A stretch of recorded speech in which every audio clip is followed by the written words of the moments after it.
मुझे भी अपने और सालिस के रिश्ते को अब दफना देना चाहिए।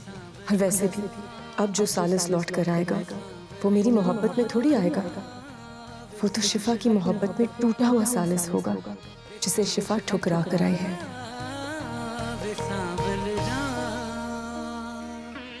और एक बार मोहब्बत में ठुकराए हुए लोग किसी दूसरे को कभी भी अपने दिल में मकाम नहीं देते, चाहे सामने वाला जितनी भी मोहब्बत क्यों ना कर ले। नाकाम आशिक के दिल का दरवाजा कभी नहीं खुलता और ना ही मैं उसे खोलने की कोशिश करूंगी।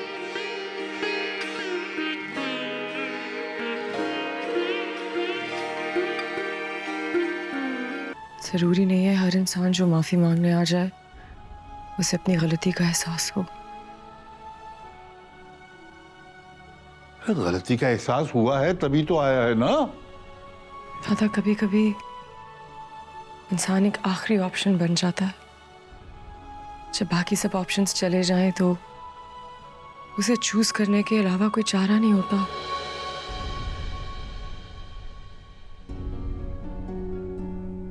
मैं इतनी बेवकूफ नहीं कि दूसरी औरत के ठुकराए हुए मर्द को खुशी खुशी अपना लूं। ये तुम क्या कह रही हो वफा? सालिस यहाँ आ गए हैं लेकिन मेरे लिए नहीं आए।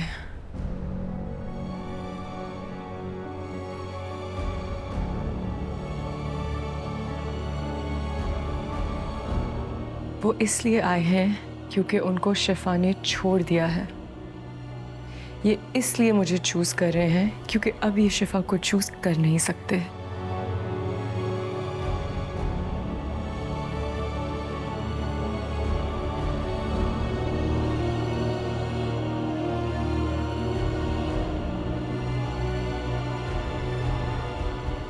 बाबा,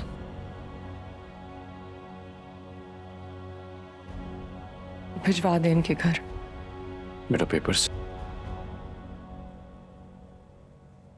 ये पेपर्स हैं, तुम अपने साथ लेते जाओ। ये कैसे पेपर्स हैं? ये तुम्हारे और वफा के खुला के पेपर्स हैं।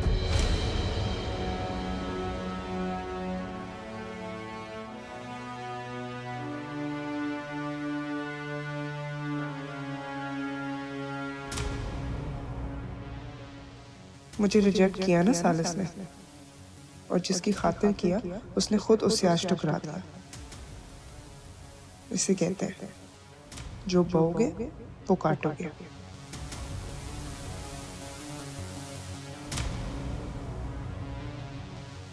साइन कर दोगे तो कोर्ट और कचहरी के चक्कर से बच जाएंगे। वफा, वफा मेरी बात तो सुनो, मुझे कुछ कहने का मौका तो दो। कुछ बात कहने और बोलने का हक तुम खो चुके हो सालिस, क्योंकि तुम जिसके साथ अपनी जिंदगी गुजारना चाहते हो वो वफा नहीं है। किस्सा मुख्तसर। नहीं उस्मान मामू, मैं वफा के साथ जिंदगी गुजारना चाहता हूँ।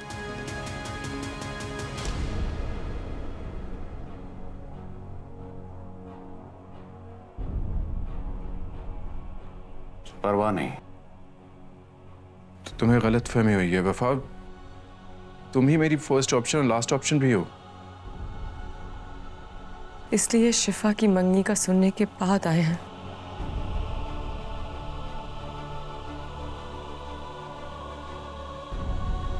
मैं पहले आना चाहता था मगर। देखो सालिस, अगर मगर लेकिन फिर ये सब एक तरफ।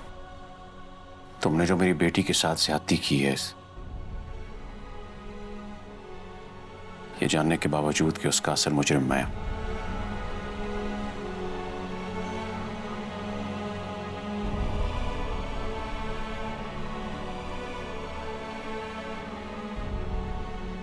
अगर मैंने आगे बढ़कर अपनी बच्ची के सर पे हाथ रखा होता तो आज ये इतनी बेईमान ना होती। मैं सबसे बढ़कर इसके सर पे हाथ रखना चाहिए था, और मेरी लापरवाही का शिकार ये हुई। मेरी बच्ची सरेआम बेईमान हुई। मुजरिम तो मैं हुआ, दूसरे मुजरिम तुम हो। इसलिए तुम्हें बेनिफिट ऑफ डाउट दे रहा हूं।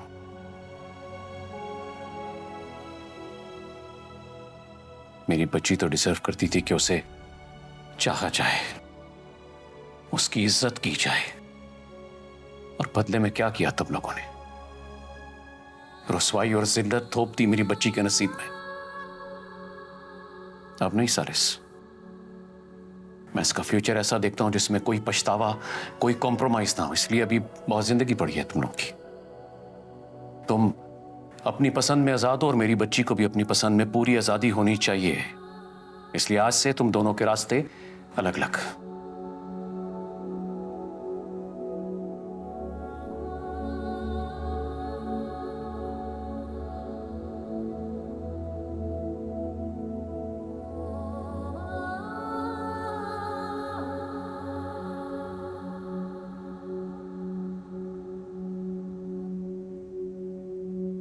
और अगर मैं कहूं कि मैं वफा के साथ जिंदगी गुजारना चाहता हूं,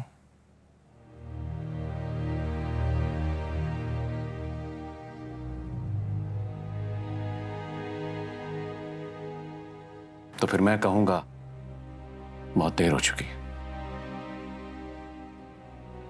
तो मैं कहूंगा कि मैं इंतजार कर लूंगा वफा का फैसला बदलने तक।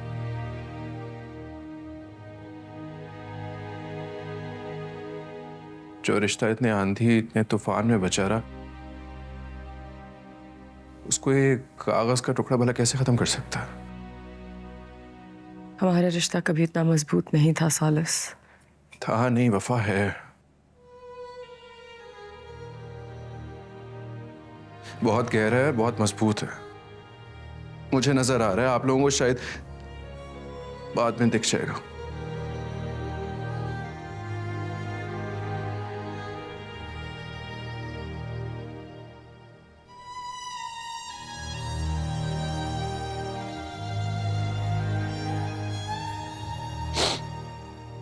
ये 3 लफ्ज इतने कमजोर नहीं है। इसको जोड़ने में बहुत एफर्ट लगती है। तो तोड़ना भी बनाने वाले को बहुत नापसंद है।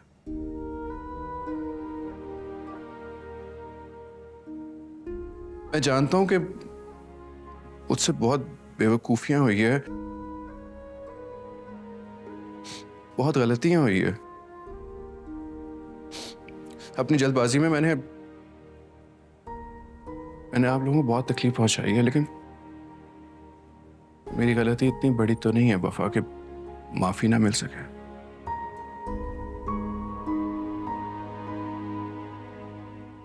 फकत शिफा से किए हुए वादे को मैंने अपने निकाह पे फौकियत दी है।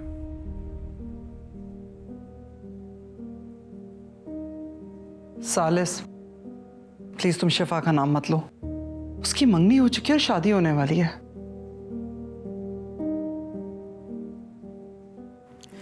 मेरी आदत है एक बार मुश्किल वक्त में जो हाथ छुड़ा ले उसके सामने दोबारा हाथ नहीं फैलाती मैं।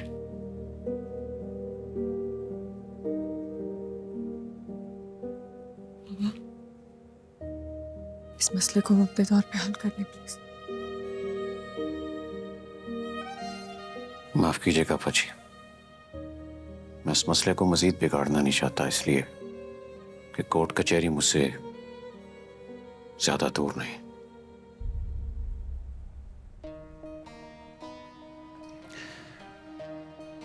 नहीं उस्मान मामू, मैं ये नहीं चाहता।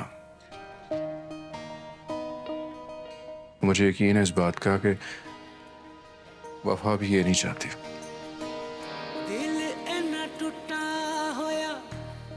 अभी गुस्से में है, गुस्सा ठंडा हो जाएगा तो फिर फैसला बदल लेंगे। मुझे यकीन है इस बात का।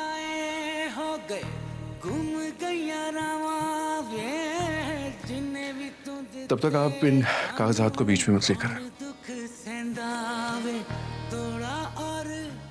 वफा में फिर आऊंगा।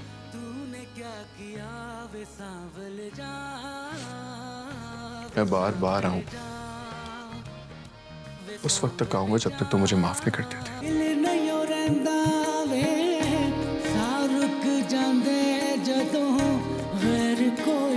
जिंदा